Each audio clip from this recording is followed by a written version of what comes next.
Haleluya, terima kasih. Mari kita bersama-sama membaca firman Tuhan yang diambil dari 1 Petrus pasal yang ketiga, ayat yang ke-15 sampai dengan ayat yang ke-17. 1 Petrus pasal yang ketiga, ayat yang ke-15 sampai dengan ayat yang ke-16. Demikianlah firman Tuhan. Tetapi kuduskanlah Kristus di dalam hatimu sebagai Tuhan, dan siap sedialah pada segala waktu untuk memberi pertanggungan jawab kepada tiap-tiap orang yang meminta pertanggungan jawab dari kamu tentang pengharapan yang ada padamu. Tetapi haruslah dengan lemah lembut dan hormat, dan dengan hati nurani yang murni, supaya mereka yang memfitnah kamu karena hidupmu yang saleh dalam Kristus menjadi malu karena fitnahan mereka itu. Amin. Terima kasih.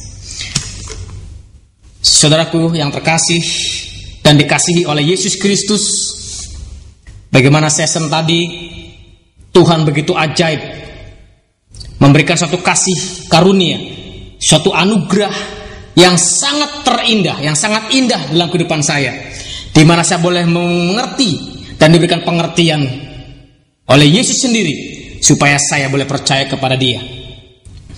Setelah saya menjadi orang percaya, saudara yang kasih, saya diusir sama orang tua saya.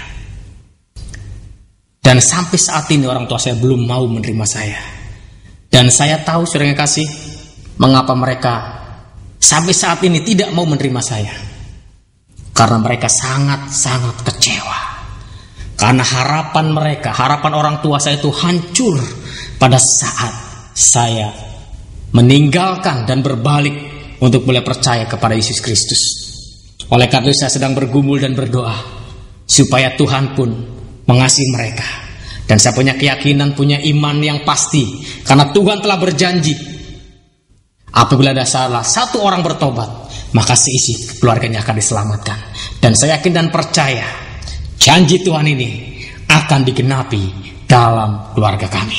Saudara yang kasih, pada saat saya menerima Yesus dan sudah menjadi murid Yesus, dan bahkan saya belajar untuk menjadi murid Yesus dan menjadi pelayan-pelayan Yesus.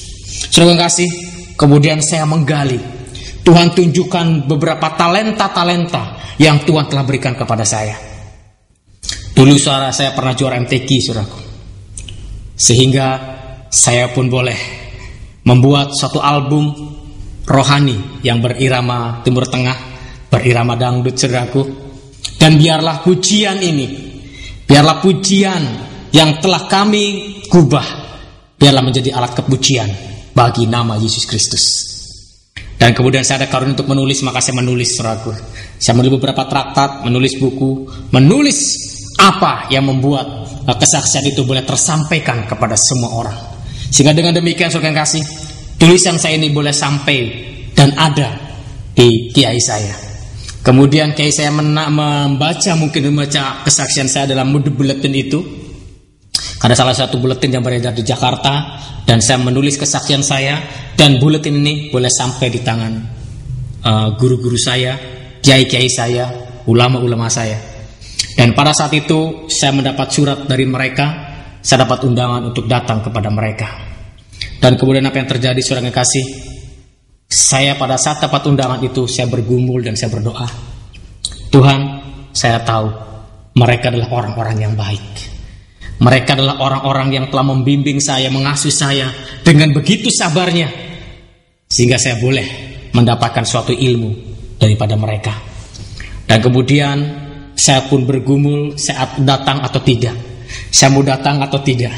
Tetapi firman Tuhan yang kita baca tadi, saudara yang kasih, di mana di sana dikatakan, tetapi kuduskanlah Kristus dalam hatimu sebagai Tuhan, dan siap sedialah pada segala waktu untuk memberi pertanggungan jawab kepada setiap-tiap orang yang meminta pertanggungan jawab dari kamu tentang pengharapan yang ada padamu.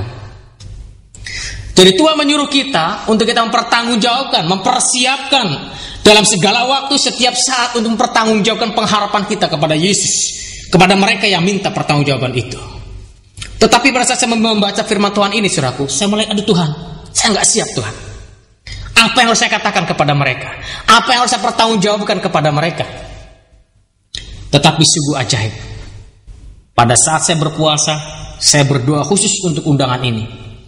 Tuhan memberikan ayat yang sungguh indah, Tuhan memberikan ayat yang sungguh baik, memberikan ayat yang menguatkan saya untuk saya boleh bersama-sama datang kepada mereka. Mari kita baca Matius pasal yang ke-10 ayat 17 sampai dengan ayat yang ke-20. Demikianlah firman Tuhan. Tetapi waspadalah terhadap semua orang, karena ada yang akan menyerahkan kamu kepada majelis agama, dan mereka akan menyesah kamu di rumah ibadatnya. Dan karena aku, kamu akan digiring ke muka penguasa-penguasa dan raja-raja sebagai suatu kesaksian bagi mereka dan bagi orang-orang yang tidak mengenal Allah. Apabila mereka menyerahkan kamu, janganlah kamu khawatir akan bagaimana dan akan apa yang harus kamu katakan, karena semuanya itu akan dikaruniakan kepadamu pada saat itu juga. Karena bukan kamu yang berkata-kata, melainkan Roh Bapamu, Dia yang akan berkata-kata di dalam kamu. Saudara yang kasih, ayat ini memberikan kekuatan kepada saya. Dan saya akan diperhadapkan dengan pemuka-pemuka agama. Saya akan diperhadapkan kepada ulama yang pernah mengajar saya. Tetapi Tuhan katakan, pada saat engkau digiring oleh penguasa-penguasa itu, maka kau jangan takut dan jangan khawatir apa yang harus kau katakan kepada mereka. Karena pada saat itu juga, Roh Bapakku akan berkata-kata. Karena bukan kamu yang berkata-kata, melainkan Roh Bapakku yang akan berkata-kata melalui kamu. Dan kekuatan itu saya mulai datang.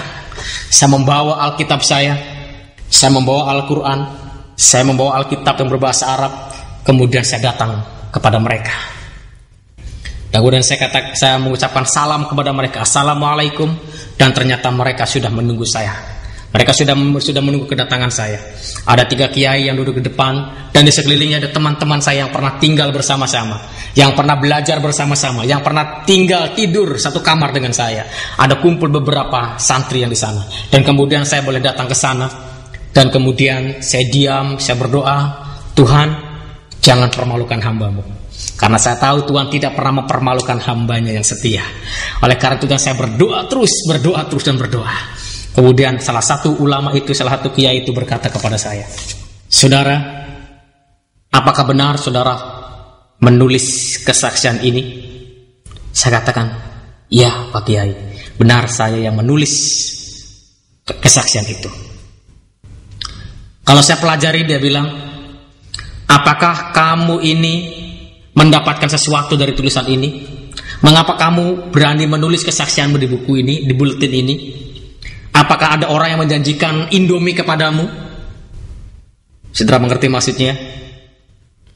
Biasanya di kota kami, saudara, setiap Desember, setiap Natalan itu ada anak-anak Tuhan yang mengadakan aksi Natal dengan membagikan sembako. Biasanya sembako di dalamnya ada Indomie, ada mie instan, begitu saudaraku. Jadi ternyata banyak orang juga yang bertobat melalui pelayanan itu, saudaraku. Jadi dikiranya saya ini masuk Kristen, nulis tulisan itu mendapat upah dari mereka.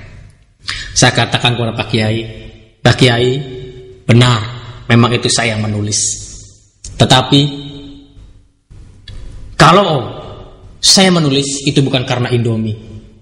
Kalau karena Indomie mungkin saya lebih rugi mengikut Yesus daripada saya meninggalkan. Kenapa rugi? Pak Kiai tahu keluarga saya. Pak Kiai juga faham dan mengetahui kondisi daripada keluarga saya. Sehingga sebenarnya secara manusiawi, secara duniawi saya semakin rugi untuk datang kepada Yesus. Tapi satu hal yang paling penting buat saya, Pak Kiai, saya sekarang sudah menerima keselamatan itu melalui Yesus Kristus. Kemudian Pak Kiai diam. Oke, kalau begitu jangan kira, dia bilang, jangan kira saya ini gak membaca Alkitab juga. Saya pun membaca Alkitab, saya pun baca Al-Quran. Tetapi di Al-Quran dan Alkitab itu tidak pernah ada satu ayat pun yang mengatakan bahwa Isa itu adalah Allah. Tidak ada. Pada saat itu saudaraku, saya mulai bingung ya, karena saya belum tahu banyak tentang firman Tuhan. Bener nggak ya? Yang saya tahu Yesus itu Allah gitu, tetapi dia katakan tidak ada. Kemudian Tuhan berikan hikmat kepada saya. Mungkin benar Pak Kiai. Mungkin benar bahwa di dalam Alkitab maupun Al-Quran itu tertulis satu ayat yang mengatakan Isa Al-Masih atau Yesus adalah Allah. Memang tidak